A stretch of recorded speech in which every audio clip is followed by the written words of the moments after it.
My name is SandraRamos. I founded the first shelter for battered women in North America in my home in 1970. I have a very strong sense of justice. I can't stand injustice or unfairness. I was married when I was 19, and at that time it was old. That, everybody said, how come you're not married? You're 18. And I got married, and my husband was Cuban. He was 34. He wanted a house with a circular driveway, and I wanted to change the world. So after 10 years and 3 children, I realized that I needed to go out and change the world and, follow my dreams, which did not include being married. My husband was not a batterer. He was a very nice guy. I just found marriage boring and stifling, and I didn't like it. And I had 3 children out of that marriage. And when I first got divorced, I thought, I'm going to move to the city and, live this wild life and do everything. And then I decided that I lived in Hackensack. Well, I didn't decide that. I did live in Hackensack. And they had, very racially mixed schools. They had a lot of special programs. It was a good place to live. My children had their friends and were settled. So I decided to stay in Hackensack, but share my house with women that were in similar situations, meaning single mothers. I didn't really know anything about battered women per se. The press hadn't coined that phrase. Now, in all fairness to the happily married people, there must be some somewheres. I just never meet them. So I started the shelter without knowing, and women came to my house to live. I was teaching Sunday school that time at the Unitarian Church, and a woman showed up in the middle of the night. She had joined the farm workers, and her husband was upset about it because there were people of color involved, and he was racist and, sexist and homophobic and controlling and everything. So she came to my house in the middle of the night with 3 children and 3 cats, and we set up bunk beds, and my son stayed with her sons, and the girls, were upstairs. And she worked as a nurse in the daytime. I worked as a waitress at night, and we had a mutual support system. And she was the first battered woman. Her name was Helga, and she ended up losing custody of her children. I didn't even know. Now it's 38 years later. That was in 1970. And I thought at that time, you tell a woman, come to my house, come to safety, and you'll live happily ever after. I didn't know, and I don't say this, that women should stay with batterers, but a lot of women would have had their children only molested occasionally or only be beaten occasionally. When they leave, the batterers end up getting custody, and they're mercilessly molested and beaten when the mother sometimes can't even see them. And that's what happened to Helga. And now she's with her children. They don't live with her, but there's one son where she babysits, all the time, and so the parents can work. And, she has a good relationship with them. But at that time, she lost custody. And many women, since then, there's such a backlash. I believe if you have a lover, a partner, a significant, or in the case of batterers, insignificant other, and you can't keep them by your own charms, by your own sensuality, by your own caring, by the things that one has to keep a lover, give it up. But not so with insecure, bully, cowardly batterers. They will use, which to me is the lowest thing on the earth, they will use the children to keep their partner or hurt her, or in some cases him, but it's mostly her that I've seen. And I am an advocate for women, and I'm not ashamed of that. And there are good men, in the world. However, it is a patriarchal society, and the dominant power is male, and the court system is a boys' club. And I once wrote a letter involving Kelly, who hopefully will be speaking to you, about that there was collusion between her lawyer and the judge. And the lawyers tried to make a mockery of it, although they couldn't make a mockery of me because I know who I am. However, they tried to make a mockery of it, saying, Mrs. Ramos alleges that there was collusion between the courts and the batterer's attorney. What a crazy thought. And of course, it's not crazy. And just to speak about her briefly, and she can speak better than I can about it, but since being at this conference, I've seen so many things. I was here last year, not the other years. And one of the worst injustices, I mean, all of it is that Kelly's mother, who is the children's grandmother, the 4 children that were taken away from Kelly because the court is a cash register and her husband had a lot of money, plus he was white, she not was, is African American. And her mother, who is, again, as I said, their grandmother, never been convicted of any crime, had been a loving, is still a loving grandmother, has not been allowed to see the children. And the children were told that she was dead, and she never had any due process. The psychologist, not even a psychiatrist, that Kelly's batterer got to testify, he said that Kelly and her mother beat the children, and there were no notes, no proof. Kelly did a valiant effort in, at this conference they're talking about going pro se. Kelly is a shy person. She put it all to the side and stood up in that court.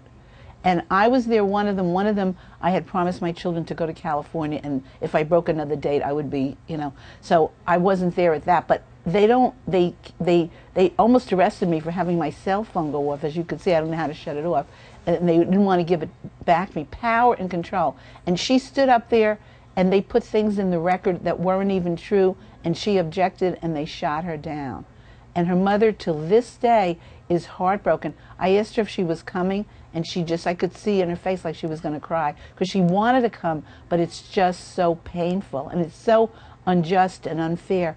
And at this conference, there's a lot of really great people, and I took a lot of notes, but most of them seem like they're relating to people that have money. And, hiring a lawyer takes money. And most of the people, not that there are women that come to the shelter that, had money at one time, but the majority of them don't, because people that had money, if they can get access to it, sometimes can go to another place and then, like a motel, and then come to the shelter for supportive services. But a lot of the people that we have at the shelter and the people in the community that call for help, in almost 40 years, one of the most prevalent amount of calls I get is for people, and a lot of people know me, and they go, Sandy, can you help me get a lawyer? And I have no money. In 40 years, I have come to the conclusion that the biggest impediment to women, in society and getting custody is that they don't have access to money. That batterers have taken 501ks and CDs and hidden them and laundered the money and got their employer to say that they only make $20,000 a year when they make $100. And they have gotten pro se hearings, ex parte hearings. They have done, every trick, and the woman is usually penniless. I had a woman that called me a couple of weeks ago who went through $50,000. She had an inheritance. She went through $50,000, and the lawyer said he messed up. As when Kelly called me to come here, I was listening to Barry Goldstein, and he said a lawyer is supposed to vehemently protect their client, and he's under disciplinary hearing for doing just that. And he said he gets people that come to him when all their money has run out. And this woman had an inheritance, but he wouldn't even do the next hearing because she had no more money. So it's like they bleed you dry, they suck your blood, they screw up your case, and then they want you to give them more money. I started Strengthen Our Sisters 40 years ago, and it is now graduated to strengthenourSisters.org. A woman that was one of the first people that came to my home. I started in my home from Boston. Actually, she emailed the organization. I don't do email. And she said, you've come a long way from the crayons we used to write with. We used to write crayons on back of, cardboard things. And I think that the shelter is a very important vehicle, and it's a safe place for women, and it's a place where women can get empowered and support and know they're not alone. However, the shelter cannot do enough in this area. We need a team of legal experts.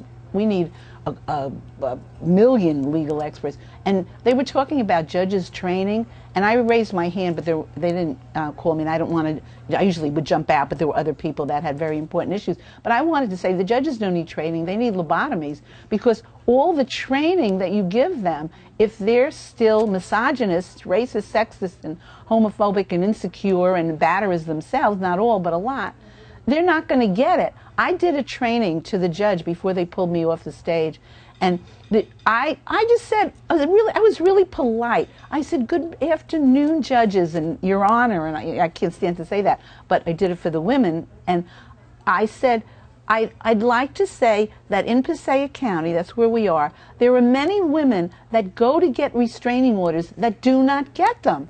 And the judge went ballistic, and they pulled me off the stage, and the next meeting they had of the working group, which I was on, I resigned, I burned my card, like the draft card, and I went to that meeting, and this guy from, you don't want to say names, came to me and he screamed at me. He goes, "You ought to be ashamed of yourself. You upset those judges so much. They haven't talked about anything else other than what you said since the last meeting." I said, "Good." I said, that means they needed to hear that. But that's their attitude. They're very close-minded. One of the judges, while I was still trying to be nice, he was, they had this buffet and he had his sleeves rolled up, and I thought, oh, that's a good time to approach him. And I said, Judge, sometimes it's really difficult. Judges don't understand. Women may not always, be feeling confident to tell their story in the most, organized fashion. However, it's from the heart. And there was a woman, one of the women that was at my shelter, that her batterer said to her, "If you don't come back to me, nobody will ever look at your face again. And if that's not a threat, I'm going to slash your face. I don't know what is." However, I said, the judge did not grant her a restraining order. And he said, this judge with the sleeves rolled up at this thing, he said, "Who would ever do something as stupid as that?" And I said, "You." It was him. And he didn't even know. Either he didn't remember or he didn't realize, but he didn't know. He denied this woman. I can give you her name. I won't give it now. I can give you her name and the circumstances. She was denied a restraining order because that was not a threat. And women come in, and sometimes, as I said, a battered woman is not always the best witness. But he says, well, he choked me, but he didn't mean to. We had a hard day at work, but he choked you, and you can die in 3 minutes from being choked. And that's not taken into consideration. Or I teach at Ramapo College and William Patterson University, and there was, it's a long story, but somebody that was taken out of a class, put in my class, because her batterer was in the class. They should have taken him out. And I went to a judicial hearing with her, an administrative hearing at Ramapo College, and she said, he beat me, he choked me, and there's pictures from the elevator monitor, and they wouldn't listen to her. And I said, she's a battered woman, she shows all the signs. They wouldn't listen to me. And they said, well, she was worried about if he was going to go and kill himself, so that means she wasn't battered by him. I said, no, that means she's a battered woman, and that's why she was worried about him killing himself, because she's a victim, and she's been made to feel that he's important. And people don't want to listen, because at that same college I won this Russ Berry Award. I got the highest award. This was in 2001. I got $50,000. I donated it to the shelter to buy a house. I don't have any money, but I just, thought that was the thing to do.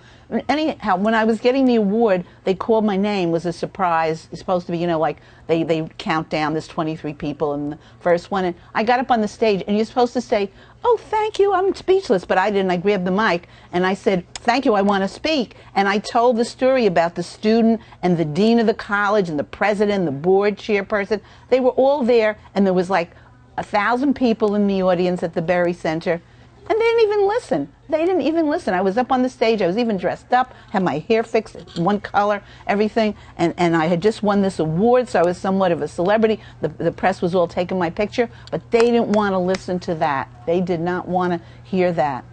On my card it says founder and executive director of Strengthen Our Sisters, something of which I'm very proud.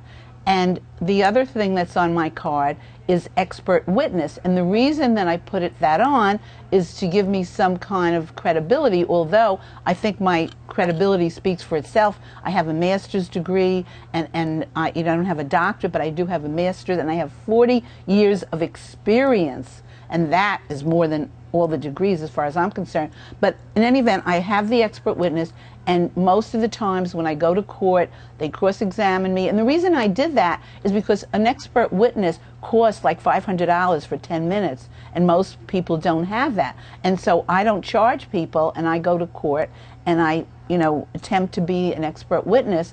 And even though I have all these credentials, they say I'm too partial to the women. And I said, well, what's wrong with being against abuse and child molesters? I think that's good. And I even had one time when they did let me be an expert witness, the guy had hit her when she was pregnant, and they were going to give him custody. And I said, and he's a batterer, he should not get custody. And the judge said, did he hit her? And I said, he hit her when she was pregnant. He should not get this child. And the judge said, that's irrelevant. So the judges need really more than training. Not most of them. They just don't like women, and I think some of them have been paid off. And there's been big exposures, and they try to make you like you're making this up, you're hallucinating. But their rulings, either they hate women and children, or they've been paid off. Something is wrong. Something is not right to give custody to child molesters and batterers. And I just want to say one more thing. There's a lot of women that come to the shelter. Our shelter is a shelter for battered homeless women and children. A lot of shelters just take strictly battered, where the impending issue was battering. They just ran out the door. He was chasing them with an axe. So there's Susie Homemaker, and that's the kind they like. But battering is a little more intense than that. And some battered women are crazy, so to speak, from society. Some battered women have substance abuse issues, not all. Some battered women are, suffering from post-traumatic stress disorder, and they can't function. And some of them maybe don't clean their rooms as nice as you would like. I mean, most of them probably clean it better than my room. My room's pretty messy. But I mean, some of them are great housekeepers. But you know what I mean? People have flaws and faults. And a lot of shelters don't want to take, women where there are other issues. But we do. We reach out and we take women that have, a myriad of different issues. And I think that's really important. And the other thing that I think is very important is that shelters, I started the first shelter, shelters have gotten away from their feminist, empowering consciousness. There was a woman, there was... Code Pink. Yeah. Oh, Code Pink. Oh, do it over again and you can actually point oh, okay. Yeah. Well, that's not shelters. Oh. But I feel that some shelters have gotten away from their feminist empowering ideology, and they don't support the women, in, that they're too much part of the system. And if I can tell you about, somebody had asked me, they called me to be a guest speaker. I'm on a speakers bureau, and they asked me to speak to the Connecticut Coalition for Battered Women.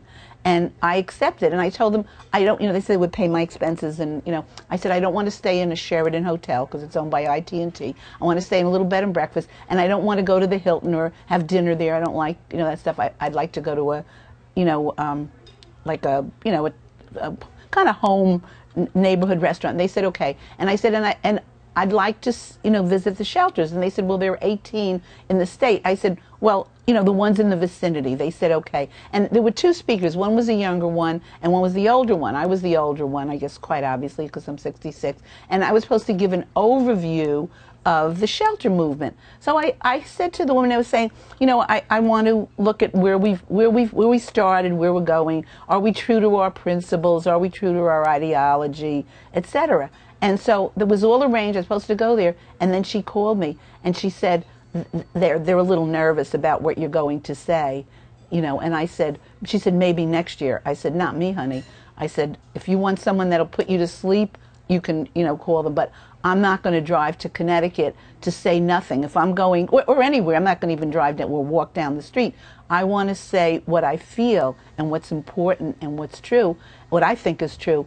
And one of the reasons that I love Code Pink is, I feel that world peace begins at home, and I feel like in this patriarchal society, we have to make wars to keep the economy high and to, you know, get oil and show power. And I think that is wrong. And I like Code Pink. I met the women from Code Pink, and the reason I like them is because they're gutsy. And I didn't have to go to the thrift store to buy new clothes, because most of my clothes, I don't know what I'm wearing now, is just swimming, but are pink. But I stayed down at their house in Washington, and they have a house where people that, you know, want to, you know, fight the injustice that's happening and the erosion of our constitutional rights can stay there. And I really love Code Pink. My car is pink, and it's like pink purple, and I have a Code Pink bumper sticker. And a friend of mine, her name is Lelania, she's an artist, she did Art Deco all on the hood of my car. It is so beautiful. We have mothers and children, world peace begins at home. It's so beautiful, like Betty Boop, even though I know that's politically incorrect, but I love Betty Boop. And lips, and one of the reasons, if you, I don't know where it is, I'm a true expert witness, even though some narrow-minded judges don't want to hear me. And one of the symbols of that is lips, for women to have a voice and women's voice to be heard. And one of the ways I first got involved with lips, well, probably not the first.